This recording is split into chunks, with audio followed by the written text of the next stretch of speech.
आज जब मैं सरकार के मुख्यमंत्री जी का भाषण सुन रहा था, जो जवाब दे रहे थे सदन में, ऐसा लग रहा था कि पिछले 4 साल से जितनी भी मर्यादाएं हैं, संविधान, परंपराएं हैं, जितनी भी, उसके दायरे में रहते सरकार काम करती रही है। उनके भाषण से ऐसा लग रहा था। मैं बात कहीं और से शुरू करना चाहता था, लेकिन मैं ये कहना चाहता हूं कि इंस्टीट्यूशंस का जितना नुकसान भारतीय जनता पार्टी ने किया है, इतना भारत के लोकतंत्र में कभी भी लोकतंत्र व्यवस्था का नुकसान नहीं हुआ। और आपने देखा है कि भारतीय जनता पार्टी की उत्तर प्रदेश की सरकार दिल्ली की सरकार की नकल करती है। अगर दिल्ली की सरकार ने राज्यसभा में 3 कानून, जिनके बारे में समाजवादी पार्टी ने कहा था कि डेथ वारंट हैं, अपना बहुमत नहीं था उनका, और बहुमत को ताक पर रख करके पूरे देश और दुनिया ने देखा था कि किस तरीके से राज्यसभा में भारतीय जनता पार्टी ने उन कानूनों को पास करा लिया। और वही सीख करके भारतीय जनता पार्टी पूरे प्रदेश की जनता का अपमान कर रही है। जो बड़ा हाउस है, अपर हाउस है, पिछली बार भी जब सत्र बैठा था, किसी की परवाह नहीं की सरकार ने, बहुमत की परवाह नहीं की, और सदन में मनमानी कर करके बहुमत के खिलाफ सभी के सभी बिल पास करा लिए थे। एमएलसी चिल्लाते रहे, सदन के सदस्य केवल समाजवादी पार्टी के नहीं, जितने भी माननीय सदस्य थे, सब अपनी बात रखना चाहते थे, कहना चाहते थे, लेकिन कोई परवाह सरकार ने नहीं की। उस समय के सभापति ने पूरा का पूरा सदन में जो मनचाहा करना चाहते थे, बहुमत को दबा करके उन्होंने पास कराए बिल। और कल ही रात को सभी एमएलसी धरने पर थे। जो नए, जिन्हें मौका मिला है काम करने का, और जिन्हें परंपरा निभाने का मौका मिला है, संविधान की मर्यादाओं को बचाने के लिए कुर्सी पे बैठे हैं, किसी की परवाह नहीं की और सभी बिल पास कर दिए। सदन में बैठे रहे एमएलसी, बहुमत विपक्ष का है। यह सरकार बहुमत को दबाना चाहती है, और दबाना नहीं चाहती, उत्तर प्रदेश की जनता का अपमान कर रही है। उत्तर प्रदेश की जनता जो देख रही है कि लोकतंत्र व्यवस्था में हमें अधिकार जिन्हें दिए गए हैं, हमारे, जो हमारी बात रख सकते हैं सदन में, उनका बिना सुने पूरे के पूरे बिल पास करा दिए। ये बात कर रहे हैं परंपराओं की। और पता नहीं, पूरे के पूरे भाषण में जैसे दिल्ली भूल गई $5 ट्रिलियन इकोनॉमी की बात, बढ़ चढ़ करके कहा कि दिल्ली सरकार ऐसा काम करेगी, ऐसे फैसले लेगी जिससे कि देश की $5 ट्रिलियन इकोनॉमी हो जाएगी। और वहीं उनको नकल करते हुए उत्तर प्रदेश की सरकार ने भी, भारतीय जनता पार्टी ने कहा कि उत्तर प्रदेश में आने वाले समय में हम $1 ट्रिलियन की इकोनॉमी कर देंगे। राज्यपाल महोदय जी का उनका अभिभाषण पे, धन्यवाद प्रस्ताव पे, किसी ने $1 ट्रिलियन की बात की हो तो बता दें हमें। उसी तरह दिल्ली ने अगर $5 ट्रिलियन की इकोनॉमी की बात की हो तो बता दें। भारतीय जनता पार्टी कहती है कि हम सस्टेनेबल गोल्स को अचीव करना चाहते हैं। उसके लिए कई घंटों रात भर जग करके भाषण दिए गए, सुना गया। आज जमीन पर देखिए उन गोल्स का क्या हुआ है। शिक्षा के क्षेत्र में देखिए क्या हो रहा है, हेल्थ के सेक्टर में क्या हो रहा है, इंफ्रास्ट्रक्चर की बड़ी बड़ी बातें कर रहे हैं। आखिरकार कौन सा नया इंफ्रास्ट्रक्चर क्रिएट कर दिया? हमें सरकार बताए कि कौन सी एसेट क्रिएट कर दी है। अगर दिल्ली की सरकार कुछ बड़ी चीजें बेच रही है, अगर बड़ी चीजें दिल्ली की सरकार बेच रही है, तो उत्तर प्रदेश की भी सरकार छोटी छोटी चीजें बेच दे रही है। और ये पहली सरकार ऐसी है जिसका कोई विजन नहीं है। दूसरों की योजनाओं को अपना करके उन पर ठप्पा लगाना। अगर पिछले 4 साल में 5 बजट में कोई बहुत बड़ा विजन दिखाई देता हो तो बताएं। जो पार्टी अपने संकल्प पत्र को भूल जाए, जनता से किए हुए वादों को भूल जाए। याद कीजिए कितनी बार कहा कि हम संकल्प पत्र ला रहे हैं, जनता के हित में ला रहे हैं। जो सरकार अपने संकल्प पत्र को भूल जाए, उस सरकार से क्या उम्मीद करेंगे आप? और फिर यह पहली सरकार है जो शिलान्यास का शिलान्यास करती है, उद्घाटन का उद्घाटन करती है, एमओयू का एमओयू करती है। और जितने भी इन्वेस्टमेंट मीट्स हुए हैं, कम से कम अब सरकार को बता देना चाहिए कि इन्वेस्टमेंट मीट के सहारे इतना इन्वेस्टमेंट उत्तर प्रदेश में आया है। मुझे पता नहीं क्यों सरकार के मुख्यमंत्री जी इन्वेस्टमेंट ही भूल जाते हैं। पता नहीं क्या वजह है। जिस प्लेटफॉर्म पर जनता को बताना चाहिए कि भारतीय जनता पार्टी की सरकार है, उसने ये इन्वेस्टमेंट लाने का उत्तर प्रदेश में काम किया है। जिस प्लेटफॉर्म पे सबसे ज्यादा बताना चाहिए कि उत्तर प्रदेश में इस सेक्टर में इन्वेस्टमेंट आया है, इस सेक्टर में हम इतना आगे बढ़ गए हैं, वहां पर देखो भाषा क्या है। आज भी नई भाषा, नया शब्द इस्तेमाल हुआ है आज सदन में। अब उन बातों में मैं दोबारा नहीं जाना चाहता हूं।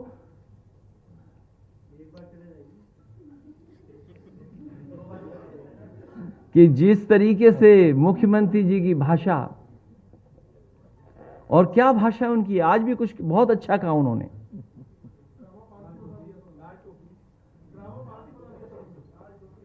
उन्होंने बहुत अच्छा कहा। पहले तो वो बात सुन लीजिए जो कहा है उन्होंने। सुना है कुछ बहुत अच्छा कहा उन्होंने सदन में। अगर आपको याद हो तो आप बता दीजिए। आपको याद है? मैं भी याद करने की कोशिश कर रहा हूं।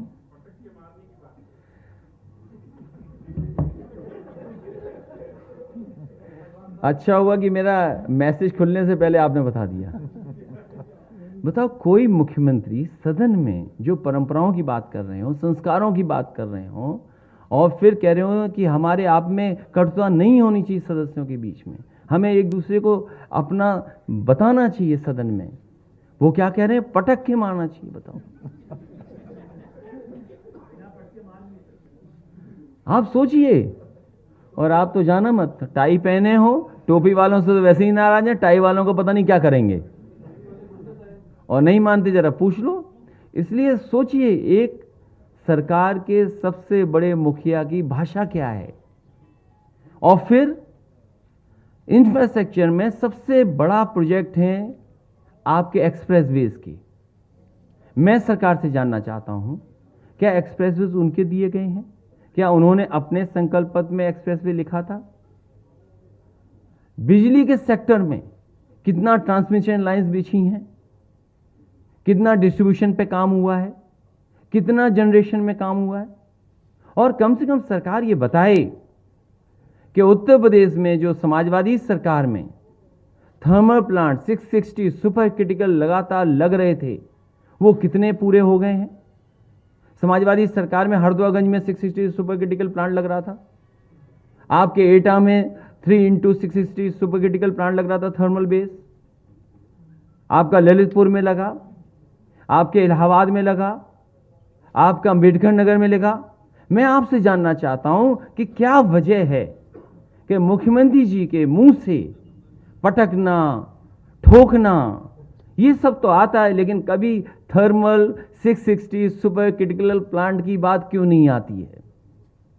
और फिर 1 यूनिट बिजली नहीं बनाई, और बिजली कितनी महंगी कर दी। इसी तरह हेल्थ सेक्टर में कहते हैं कि हमने इतने मेडिकल कॉलेज बना दिए।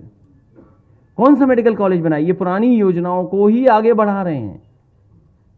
तो हेल्थ सेक्टर में जितने लोगों को अपमानित होना पड़ा, गरीब गया तो इसको इलाज नहीं मिला, अगर इलाज के लिए गया तो उसको दवाइयों का इंतजाम नहीं हो पाया, और फिर कह रहे हैं कोविड में तो न जाने कितने बड़े झंडे गाड़ दिए इन्होंने। याद कीजिए वो कोविड का समय, जिस समय लोगों को सबसे ज्यादा जरूरत थी, जब सबसे ज्यादा मजदूरों को जरूरत थी, क्या मजदूरों की मदद की थी सरकार ने? जब खाने की सबसे ज्यादा जरूरत थी, उस समय एक भी मजदूर की सरकार ने मदद नहीं की। मुझे खुशी है इस बात की कि जनता के बीच से जो अच्छा काम कर रहे लोग, तमाम एनजीओ, तमाम पॉलिटिकल लोग, तमाम अपने आप जो लोग थे, उन्होंने पानी पिलाया, खाना पिलाया, जो सुविधा दे सकते थे वो सुविधा दी है। और सरकार आज भी जिक्र इस बात का नहीं कर रही है। बसों का तो बहुत याद है सरकार को, लेकिन क्या सरकार को यह याद है कि कितने मजदूर लोगों की जान चली गई? क्या दिल्ली की सरकार बता पाएगी कि कितने मजदूरों की जान गई है देश में? और उत्तर प्रदेश में 90 से ज्यादा मजदूरों की जान चली गई। 90 मजदूर गए हैं जिनकी जान गई है, चलते चलते वो अपने घर नहीं पहुंच पाए। उन बेचारे लोगों के परिवार के ऊपर क्या गुजरा होगा? क्या मुख्यमंत्री जी ने एक बार भी कहा हो, सरकार ने एक बार भी दुख जताया हो? क्या एक बार भी सरकार ने यह कहा सदन में कि हमें दुख है इस बात का कि हम मजदूरों को सही इंतजाम नहीं कर पाए, और वो लोग अगर घर गए तो घर भी नहीं पहुंच पाए, उससे पहले उनकी जान चली गई। उन 90 के 90 परिवारों की अगर किसी ने मदद की है तो समाजवादी पार्टी ने अपने खजाने से, अपनी पार्टी के लोगों से सहयोग लेकर के 1-1 लाख रुपए की मदद की है। क्या दुख की कल्पना कर सकते हैं आप, क्या गुजरा होगा एक के साथ? एक ने, जिसने ऑटो लिया, लोन लेकर के उसने बैंक से ऑटो ले लिया, लेकिन लॉकडाउन लग गया, वो कारोबार नहीं कर पाया, पैसा जमा किस्त के नहीं दे पा रहा था, घर किराए पे तो नहीं दे पा रहा था। उसने ये फैसला लिया कि मुंबई से वो वापस पहुंच जाएगा अपने घर, जौनपुर पहुंच जाएगा। जब वो अपने परिवार को लेकर के चला तो रास्ते में जौनपुर पहुंचने से पहले एक्सीडेंट हो गया। उसके परिवार के पत्नी का देहांत हो गया उस एक्सीडेंट में, बच्चे का देहांत हो गया। अगर सरकार ने मदद की हो तो बता दे। अगर किसी ने उस परिवार की मदद की थी तो हमारी समाजवादी पार्टी अब्बू आसिम आजमी ने मुंबई में उस परिवार को बुला करके 2 लाख रुपए से मदद करने का काम किया था। इसी तरह एक मां गर्भवती महाराष्ट्र से चली, पैदल पैदल चलते आई और ललितपुर में बैठ गई जाकर के, और गर्भवती मां, बच्ची पैदा हुई, 2 घंटे इंतजार किया उसने, कोई मदद होगी उसकी। सरकार ने कोई इंतजाम नहीं किया। उसके बाद वो बच्ची के साथ वो अपने गांव पहुंच गई ललितपुर। वो दलित परिवार की मां थी। अगर किसी ने मदद की तो समाजवादी पार्टी के लोग उसके घर गए और उसकी मदद कर करके आए। बताओ ये बातें कहीं क्या सरकार ने? और न जाने कितने लोग परेशान हुए इलाज में, बीमारी में। क्वारंटीन सेंटर में सांप आया, डस गया एक चौहान परिवार के नौजवान को, जान चली गई उसकी। इन्हें बहुत कुछ याद है, सब चीजें गिना रहे हैं। ये चेसिस नंबर है, ये नंबर रजिस्ट्रेशन है, ये गाड़ी है। क्या इनको मां याद नहीं आ रही? क्या वो मजदूर याद नहीं आ रहे? आखिरकार सवाल क्या है? और इसी तरीके से उत्तर प्रदेश में हत्याओं का सिलसिला, फर्जी इनकाउंटर, लोगों को डरा करके राजनीति कर रहे हैं। ये डरा करके राजनीति करने वाले इसलिए राजनीति कर रहे हैं डरा करके, क्योंकि वो खुद डरे हुए हैं। वो जानते हैं कि जनता इस बार इन्हें हटा देगी। ये जो तीनों कानून हैं उसकी खिलाफत समाजवादी पार्टी ने की है, पूरे किसान उसकी खिलाफत कर रहे हैं। मैं जानना चाहता हूं कि किसान की सुविधा के लिए बजट में क्या इंतजाम किया। कहते हैं कि 1 लाख करोड़, दिल्ली वाले कहते हैं कि 1 लाख करोड़ हमने दिया है मंडियों के इंफ्रास्ट्रक्चर को बेहतर करने के लिए। मैं उत्तर प्रदेश की सरकार से जानना चाहता हूं कि जो उत्तर प्रदेश में मंडियां बनी हैं उस इंफ्रास्ट्रक्चर को बेटर करने के लिए क्या इंतजाम किया आपने? मंडियों को कितना बेहतर किया? मंडी कैसे बेहतर होंगी? और मैं जानना चाहता हूं कि किसान को आखिरकार एमएसपी कहां मिलेगी, वो स्थान बताएं जहां पर एमएसपी मिलेगी। मैंने तो सदन में कहा था कि देश के सबसे ऊंची कुर्सी पर बैठने वाले लोगों के क्षेत्रों में एमएसपी नहीं मिला है। और जो इतने लंबी लंबी बातें कर रहे हैं मुख्यमंत्री जी, पता कर करके गोरखपुर, महाराजगंज, कुशीनगर, देवरिया और आसपास के किसी जिले में किसी भी किसान को एमएसपी धान की नहीं मिली है। गन्ने का आज भी बकाया है पूरे उत्तर प्रदेश में। किसानों का गन्ने का बकाया है आज। उनके पड़ोसी जिलों में 100-100 करोड़ बकाया है गन्ने का। उत्तर प्रदेश में जितने किसान हैं गन्ने पैदा करने वाले, गन्ना अभी भी उनका बकाया है। बताओ क्या इंतजाम किया उनको पैसा देने के लिए किसान का? कोई इंतजाम नहीं। इसलिए जो बजट बना है, कम से कम बजट में ये तो बता देते कि स्मार्ट सिटी कौन सा बनाया है, कहां बना है स्मार्ट सिटी। कोई स्मार्ट सिटी बना हो तो बता दें हमें। जो मेडिकल कॉलेज हैं, इस कॉलेजों का बजट कम हो गया, जो इंतजाम होना था वो कम कर दिया। अगर बजट मेडिकल कॉलेज का नहीं होगा तो बनेगा कैसे मेडिकल कॉलेज? स्वास्थ्य सेवाएं कैसे बेहतर होंगी अगर मेडिकल कॉलेज नहीं बनेंगे? और नया कि हमने वेंटिलेटर्स दे दिए बहुत सारे, 2 लाख आइसोलेशन बेड बनाए थे।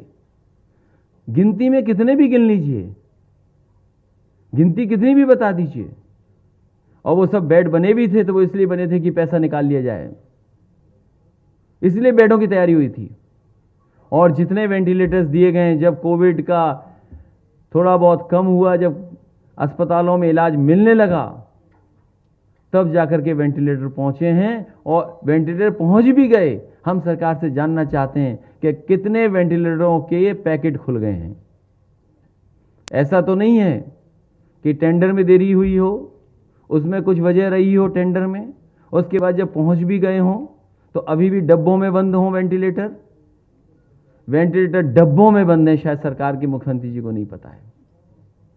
आप जानकारी कर लीजिए। मिड डे मील का पता नहीं कहां है, बच्चों को दूध मिलता था वो पता कहां नहीं है, फल जो मिलते थे वो पता नहीं, जूतों का हाल क्या है, स्वेटर पता नहीं कहां गए। और फिर डिफेंस एक्सपो के लिए न जाने क्या क्या बातें कही गई थी।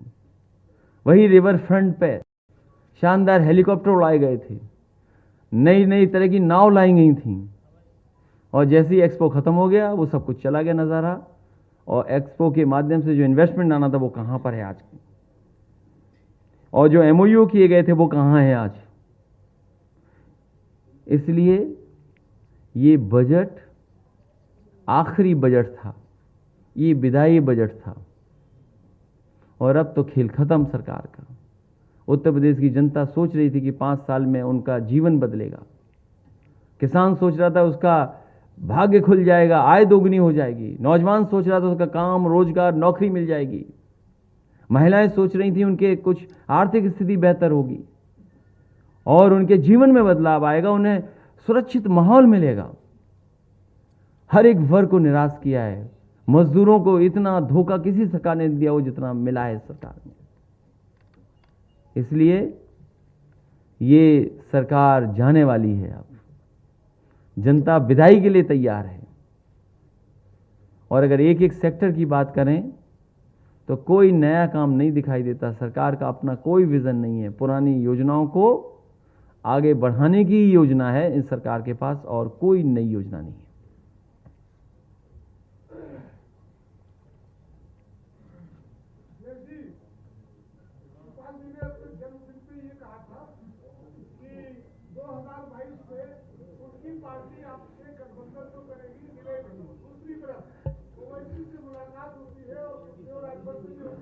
ये बजट का हिस्सा नहीं है, इसलिए इसको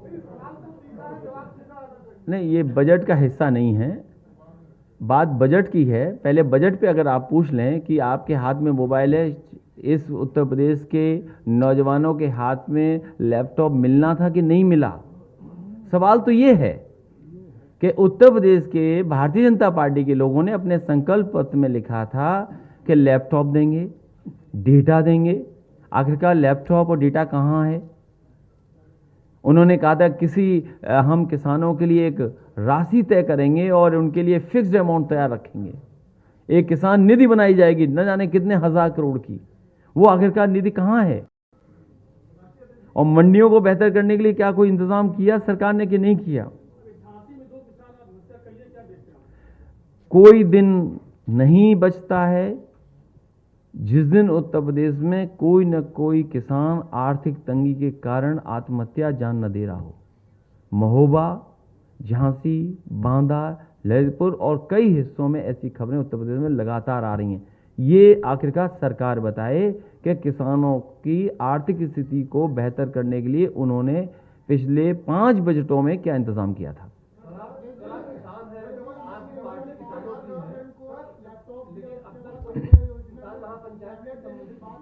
समाजवादी पार्टी के 10,000 कार्यकर्ताओं पर मुकदमे हैं। समाजवादी पार्टी के 10,000 कार्यकर्ताओं के ऊपर मुकदमे इस सरकार ने लगाए हैं केवल किसान आंदोलन को लेकर के।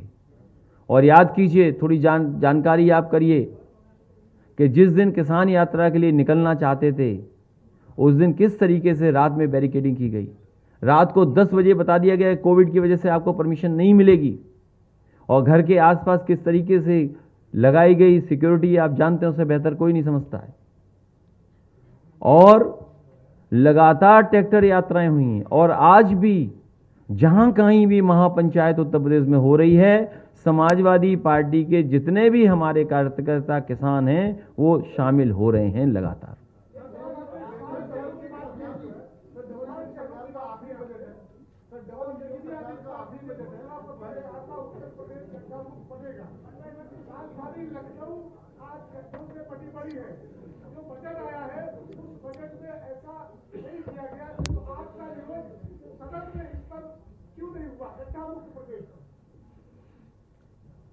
समाजवादी पार्टी के सभी सदस्यों का विरोध हुआ है सदन में, और लगातार इस बात को कहा गया है कि बजट तो दिखाते हैं लेकिन बजट आखिरकार कहां जाता है, आखिरकार बजट जा कहां रहा है। अगर बजट बढ़ता चला जा रहा है उत्तर प्रदेश का, तो आखिरकार बजट जा कहां रहा है।